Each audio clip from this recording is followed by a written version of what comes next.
Hey everybody, welcome to the Tech Electronics Podcast. My name is Casey Bennett. I'm joined today by Chris Skinner. We are both technology directors for Tech Electronics, and we're bringing a new podcast to you guys. So we want to start by outlining a little bit about what the intent of our podcast is, and then we'll get into some lighter subject matter, talk about Chris and my experience a little bit, our backgrounds, how we got to where we are today.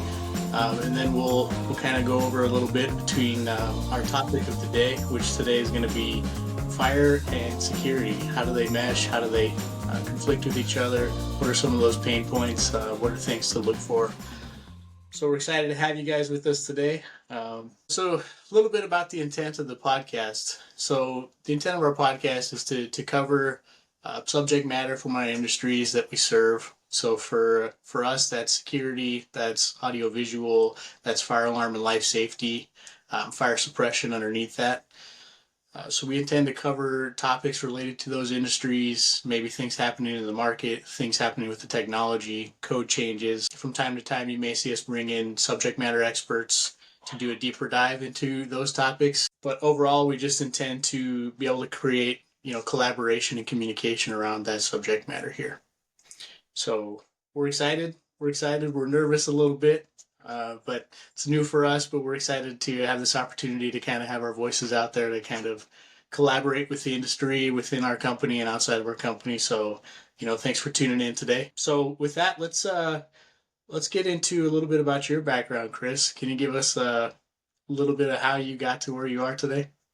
Yeah, absolutely. So thanks for the intro, Casey. Everybody appreciate you taking the time to listen to us. So I've been in the security industry a little over 15 years.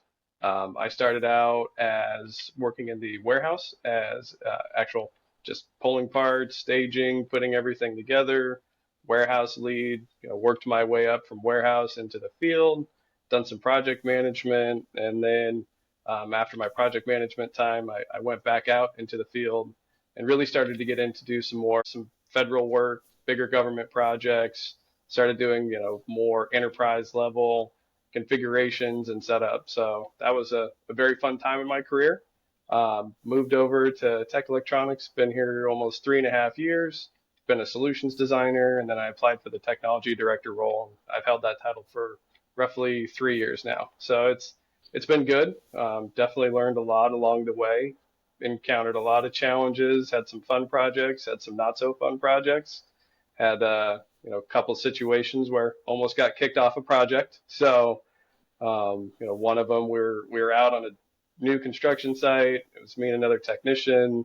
We my first time really out driving lift and like a scissor lift and really working with more construction type equipment. And I remember going down an alleyway, backing up to where one of the little wash stations were at if you got chemicals on you. And I thought for sure I was in a spot where I was clear to where I could actually put the lift up and do the work that I needed to do. And about 5 feet up as I start to extend on the scissor lift, I feel a big rush of water hit my back. And I look back and the wash station behind me, the head on top of it, I actually popped the head and it just started spewing water everywhere. Luckily, there was a shutoff valve up top, so I killed the shutoff valve and went found GC, told him everything that happened. He's like, "All right, no more damage from you guys. Everything will be good." 10 minutes later, my one of my colleagues he comes over and says, "I just smashed into a wall with the scissor lift."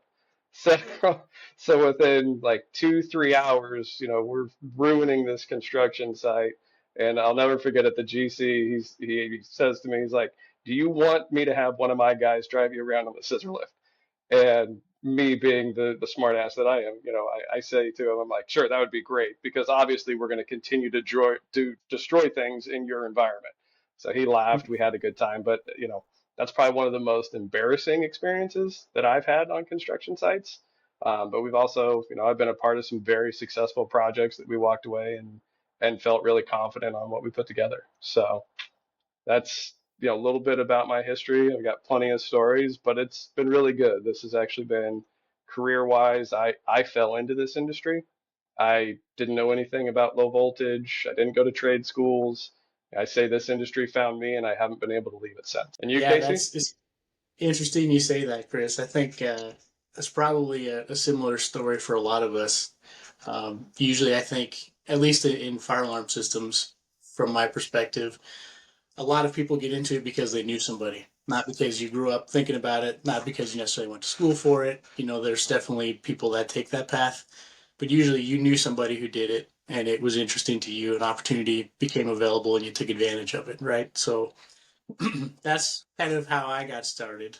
I have a family member, an uncle that worked in the industry for a long time. I remember when I was going to school as a younger guy, kind of going and shadowing him a little bit, spending some time watching him pull fire alarm cable, install some devices, and I thought that's pretty cool. And then I did something totally different for the earlier part of my adult life there until one day there was an opportunity available at his company at the time. So I was able to interview with that company. It was Fire Detection Systems out of Denver, Colorado. There, Hmm. no longer around, but they actually became Tech. We are Tech. It was through an acquisition there. I'll cover that in a sec. But started with that company, and I remember. Speaking of humility, I remember that initial interview, a lot of questions were asked around the technical nature of electricity and fire alarm systems, and do you understand Ohm's law, and do you know what a smoke detector does? And frankly, a lot of my answers were no, I'm not sure. I don't really know what that is. But I had the experience with that. And then finally, we got to the question, which I think solidified, the job offer that I received, which was, are you interested in learning that? Are you committed to wanting to learn more about this stuff? And my answer, of course, was absolutely. I've always been passionate about learning, about advancing myself, about learning new things.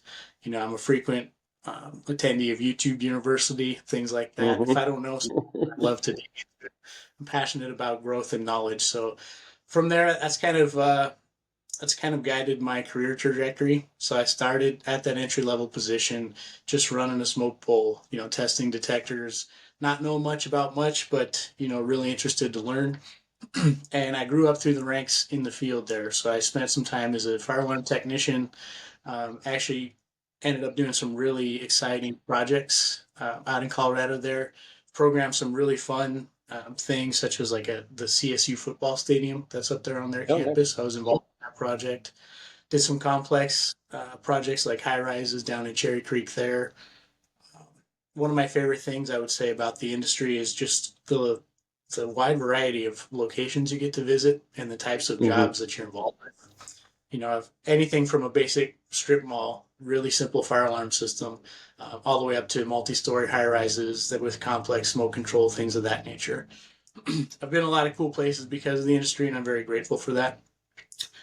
So from my technician experience, I actually moved into the office as a project manager for a few years. Got to experience that, and then was offered the role of operations manager. So where I was overseeing project managers and the technicians doing our new install type work. Did that for a couple of years, and then about 10 months ago, I received the offer to transition into the role of technology director for fire. So it's been an exciting role, definitely a steep learning curve, coming from the operations end of the house and now thinking about the overall business. There's been some stuff that I'm learning here, and it's just been nothing but excitement for me. But I do want to share one other embarrassing story since you were kind enough to share one yourself, Chris. In those early days where you're first learning systems, I can recall wasting about a full can of artificial smoke on a detector trying to get it to go off. It's about 30 feet in the air. And I'm sitting there just sweating and struggling, and my shoulders are burning, and I'm trying to get this detector to go off, and it's not happening. And finally, you know, I give up a little bit, and I call over the radio, and I say, "Hey, can you come take a look at this? I think we have a defective detector here. It's not going off. I'm about empty on my can of smoke here." And within about 5 seconds of looking at this device, my inspector I was working with said, "Well, that's because you're putting smoke into a heat detector." And so that was a lesson in humility right there. It was like, oh, clearly that is a heat detector. I didn't see that. In my defense, it was 30 feet in the air, so it's a little bit harder to see. But there's lots of lessons that have been learned, and at the end of the day, I think just having a good sense of humor about it and being open to feedback and growth, it has really served me well and allowed me to get to where I'm at. So Yeah, you definitely touched on a lot of good things though, as far as, not knowing anything about the industry, the willingness to learn, YouTube University. I mean, I grew up through the school of hard knocks in this industry, and same thing. If I didn't know something, I'd go to YouTube, I'd ask, I would try and do everything that I could to make sure that I got my job completed. But that is one thing that I definitely experienced, that this industry, the integrators and the people that I've worked for, they've always been willing to train. They've always been willing to educate, invest in me. Throughout my journey and my time, there's been a lot of investment made to get me to the point where I'm at today. I think for both of us, it's interesting the perspective that we're able to give coming up from the field and then being in this position now. It's having that technical side, being able to lean on that more and not have so much of that business forward really helps us to understand the customer's needs and what our technicians are going through, and really look at this from a different lens of, are we picking the right technologies? Are we helping our technicians? Are we really focused on the customer and what the customer wants? And I'm super excited about where we're at as a company, what we're getting ready to do over the next 2 to 3 years. We've got a great roadmap, awesome leadership. I'm super pumped about where I think we're going to be able to go, and it's just cool to hear the similarities. I always thought the security side, I always felt like we were kind of the black sheep on the construction site, and we always had to figure everything out. And sounds like you kind of had to go through the same thing. So I think that we have more in common than what we realize and recognize as far as what we have to deal with within our respective technologies. Yeah, I think you just touched on it briefly, but one of the things that's been really eye opening for me in my career has just been the teamwork and the willingness for folks to share. You do come across people from time to time that want to keep that knowledge close to the chest, right? They want to know what they know and keep it to themselves because that's where they find their value. But I found overall, with a broader brushstroke in the industry, you have a lot of experts that are happy to share that knowledge and to bring others up. Not only within tech, but there's a few folks that I've worked with over the years that are not at tech that have been just as helpful to me and to others around us. So if there's one thing that I love about the industry and about what we do with our technologies, it's kind of that. Yeah, no, I agree, and it's you touched on something, and I don't usually tell many people about this story, but so when I really first started in this career, because I was in the warehouse, I had to run parts out a couple times, and there was one technician, and I'll never forget him, Dan Adams, out in Colorado. He needed fire alarm radio, AES radio. Was like more than happy to take it out to him.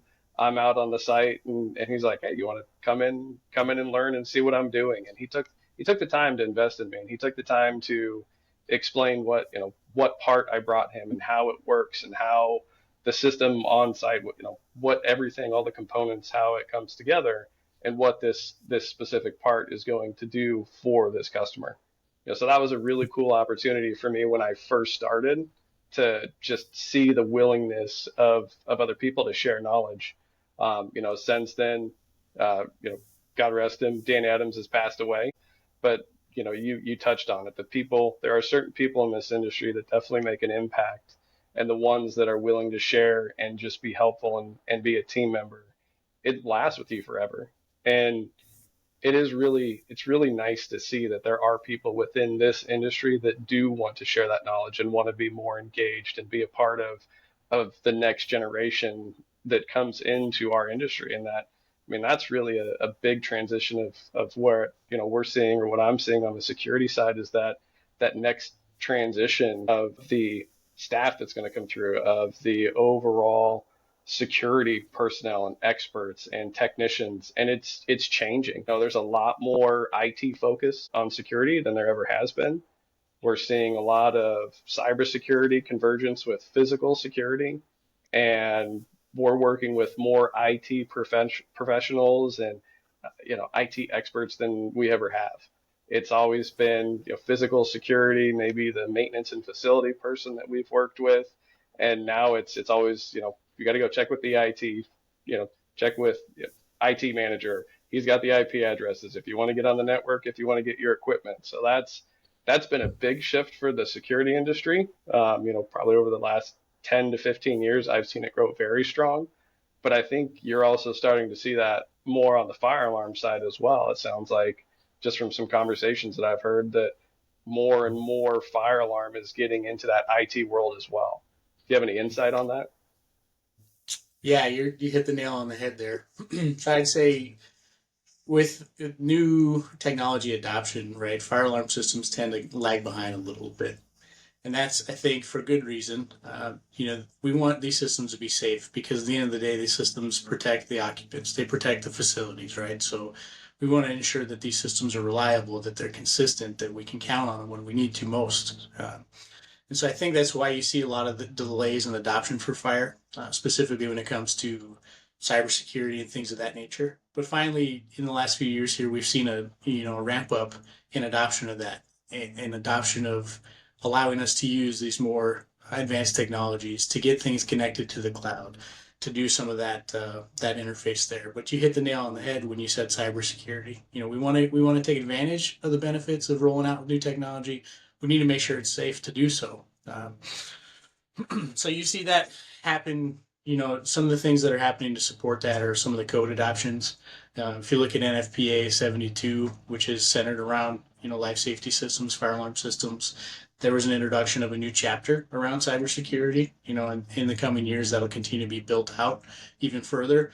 But we now got our own chapter that speaks specifically to the requirements to have a safe and secure fire alarm system connected to the cloud and to these other technologies. So excited for where we're going, and it's been a long time coming, but I think it's nothing but good things from here.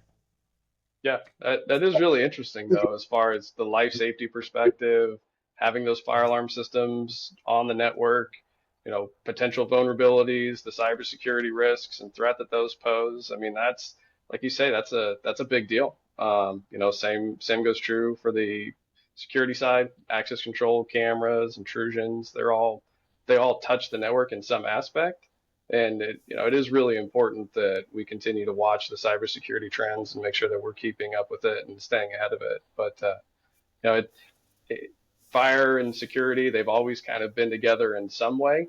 Whether it's the fire alarm dropping out the mag locks for the access control system, or if you've got the access control system releasing some of the mag hold open doors. So there's always been some sort of synergy between the two. I think it's going to be really interesting to see where these technologies go together in the coming years with more IT convergence and cybersecurity. And, are we going to move into like a full smart building type application? It's really interesting times for us within the respective technologies that we support and sell to see how everything is really coming into one ecosystem. I think that this is probably the most exciting time that I think I've seen fire alarm with, like I say, with some of the adoption that they're doing. And I didn't even know that they had that cybersecurity section in NFPA 72. So now I need to go check that out and see what's going on there. But that's awesome to hear that there's more code and structure that's getting put around the life safety systems that we sell, because that's the most important thing is keeping our customers safe, secure, and making sure that they have secure ways of exiting the building and making sure that they have ways of being safe if they need to be secured within their facilities. So it is interesting just to see how, maybe fire alarm may take priority over the access control system or vice versa. So that's one thing I think that's always been kind of a struggle is how do you, in the event of an emergency, depending on the type of the emergency, what's the right thing to do? If there's an active shooter and somebody pulls the fire alarm pull station, what do you do at that point? That's a challenging question. Do you try and stay in the facility, but is it an actual fire? So I mean, I would love to hear your thoughts on that. I think collaboration is key there, right? So partnering with the building owner, with the occupants, with your local HJs, ensuring that you're thinking holistically about what your plan is going to be in each of those events, in each of those conditions, and that your building systems support that level of functionality. Really taking the time to do a good risk analysis. Code will call for you to do that in certain occupancies and certain use types. So ensure you're taking the time to do that due diligence and really take a step back for a second, think about the overall flow for your facility on how you want to achieve these goals that you have, right? With safety being at the top of the list. that's why fire alarm, you mentioned it there, it tends to override everything else, and that's for safety purposes, right? So just making sure that you're taking the time to do that analysis, to really look into that, and then make sure that, as I mentioned, that your systems are supporting that level of functionality.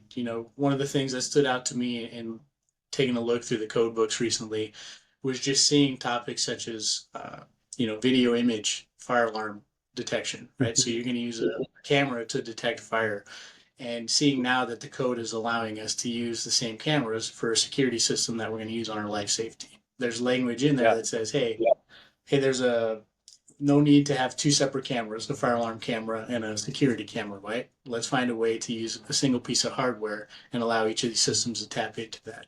So seeing that code is coming along to support that level of collaboration between our systems, I think, as you mentioned, yet again, just an exciting time to be involved in what we're involved with, and to have partnerships, internally and externally, that tech does.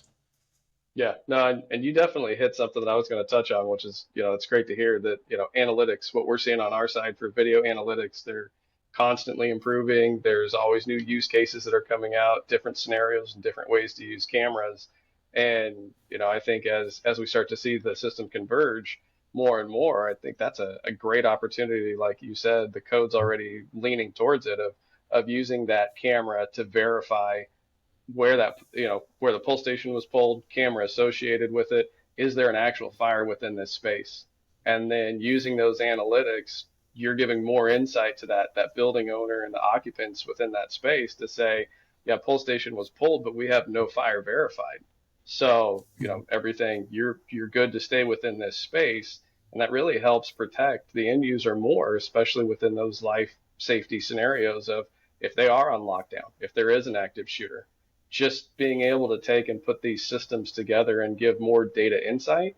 That's a big trend that we're seeing on our side, and I think that as we move forward, you're going to continue to see our systems come together more and more, and especially the way that we look at it and approach it and how we design our solutions. I'm really big on being a solutions provider instead of selling widgets. I really want to understand what the customer their challenges are. What is it that they're trying to accomplish by implementing an access control system or a video solution? What is it that they really need? And once you understand what they need, then you can help steer them to the right technology that's got the feature sets that they want. But really cool to hear that, the fire alarm code is starting to adopt some of those cameras and allow that to come in, because now I think we've got an opportunity to bring our technologies closer and really do some fun stuff for some of our customers. Yeah, I think the key around that, and I think the overarching reason for code revisions and new additions to be released every 3 years on 3 year cycles in most cases, is because of that collaboration and taking those lessons learned, right? So we roll out a new process, and for the next 3 years, we're going to analyze how the things that we've changed, how the implementations we've made, have impacted the way our systems function, and then really taking the time to pull together committees, formal committees, and take these lessons from our customers and from actual situations that have occurred, analyze those, and see what adjustments need to be made from there. I think that's the how the process works, and that's the key is having good input from end users and from companies and users just like us, and having voices that are involved in influencing those decisions that are made, which ultimately net in codes being modified, and all with the overarching goal of higher levels of safety and collaboration between building systems there. Yeah, no, absolutely. And you make a good point. Having customers that are willing to go through and try these new technologies, it's one thing to sit here and talk about theory and say what we can do and what we should be able to do, but actually implementing it, seeing how it functions, seeing what the challenges are, you know, it's it's it's nice to be able to have a company where we can sell both of those technologies or multiple technologies together, where we're not just one specific technology and we have to bring a partner in. We're able to bring our teams together within the divisions and really work closely with each other and identify, is it on the security side, is it on the fire side, where is the maybe a gap in communication, and then being able to resolve that between each other. That definitely gives us a good advantage to help our end users when we're selling those same technologies together. So what are some of the other trends that you're seeing on your side? I find it really interesting, the camera. Is there any other big trends that you've seen come up? Hmm.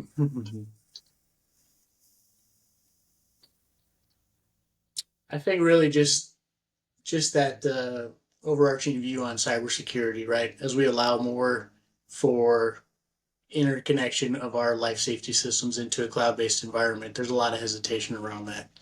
So I think just being able to talk that through and partner with our manufacturers and really do a deep dive into the analysis on how that is locked down and controlled so that end users can feel comfortable and safe with leading, like you said, with the newer technology.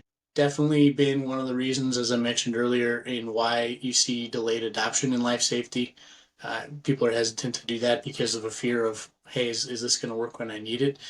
um, am I taking a big risk by adopting a newer technology? So really just taking the time to make sure that, us as a service provider have done our due diligence. And, I know that's one of the things that I love most about tech is we have many intelligent folks that have decades of experience in many cases, so using that level of knowledge to really analyze the technology, make sure that we're comfortable with leading with it, and then steering our customers in that direction, right? And then also partnering externally with these AHJs that have the same questions that want to understand the technology, right? So that they're allowed to well, then they're comfortable with taking that and writing it into the code and allowing these things to take place throughout each of our jurisdictions here. That's something else too, stepping into the role that I'm in now, seeing the broader picture of adoption of code across the country, right? So I was really keen to seeing local codes in Colorado and familiar with dealing Hmm. with that, how that's enforced, what the requirements are, depending on which jurisdiction you're in there, how the governance is really taken Hmm. in place. And then when I transitioned into this role, now I'm not dealing only with Colorado. I'm looking at each of the other states, right? So seeing where each of those states are and seeing how that plays, at a national level, there's definitely differences. From a state level, even within states, you have different jurisdictions within that state that play things differently, right? So Hmm. it's been really eye opening for me to see those differences and to work with the folks that we have within tech that are experts in each region there to kind of have these intelligent conversations about, okay, well, let me understand why it's this way here and not that way here, and really collaborate on, well, which way do we think is best? How should we try and steer things and have these intelligent conversations internally and externally with our end users and our HJs? So we're huge on partnerships with those HJs, with those architects, those engineering firms that help write these things into specifications. Yeah, no, and you bring up a good point too, as far as, I've had that same view. Colorado native myself, a lot of my experience with access control as far as code, working a lot within Denver and the other surrounding jurisdictions.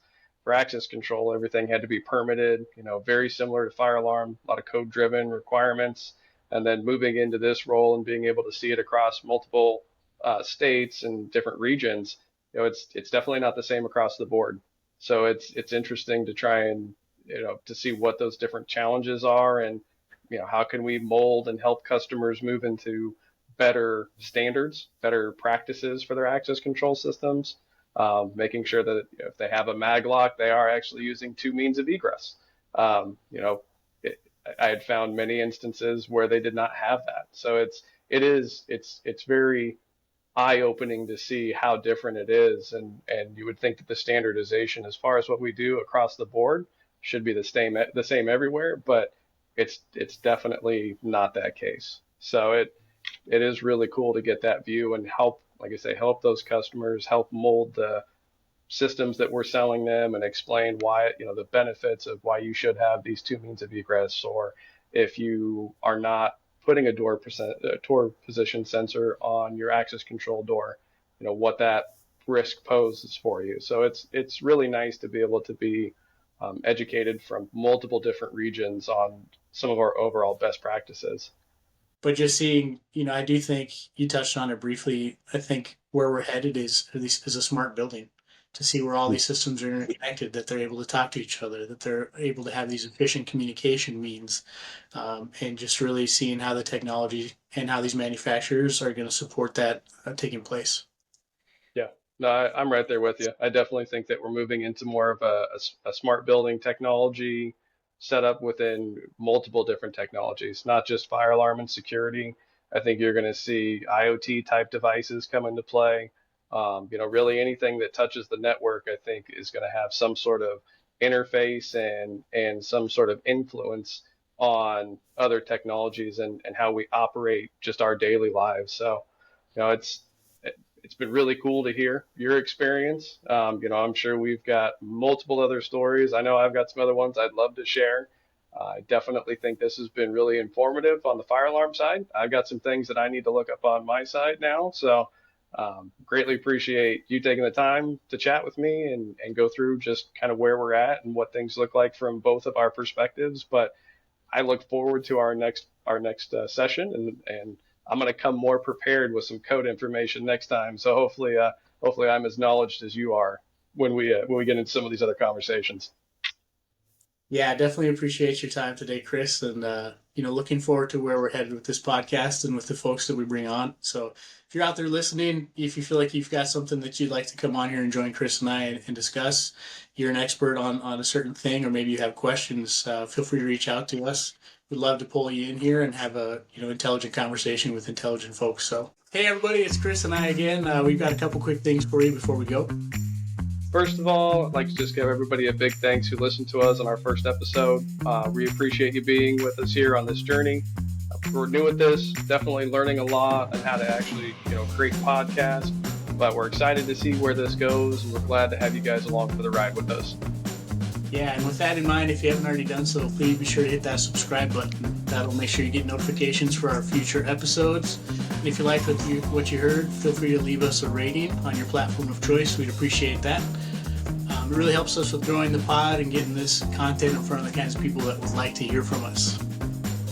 And like we said on our previous episode, really would like to get some feedback from anybody that's been listening.